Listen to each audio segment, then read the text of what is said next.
Hello friend, আজ আমি একটি নতুন দারুণ ভিডিও নিয়ে চলে এসেছি, যেটি হলো একটি সিএবিএল বোর্ড দিয়ে একটা দারুণ অ্যাম্পলিফায়ার তৈরি করা শেখাবো। তো চলো দেখে নেওয়া যাক কী কী লাগছে।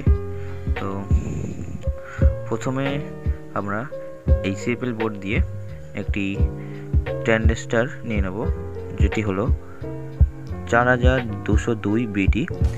এটা নেওয়ার পর আর এর থেকে কিছু নেব না। আর লাগছে একটি 10 U15 ভোল্ট একটা কন্ডেন্সার। আর লাগছে একটা 1K স্ট্যান্ড,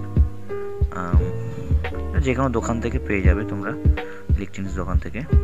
একটি স্পিকার আর একটি আক্স কেবিল কিংবা একটা যে কোনো হেডফোন থেকে নিতে পারো। আর একটা লাগছে 3.7 ভোল্ট ব্যাটারি, যে কোনো মোবাইল ব্যাটারি হলেও চলবে। তো চলো দেখে নেওয়া যাক কীভাবে বানানো হয়।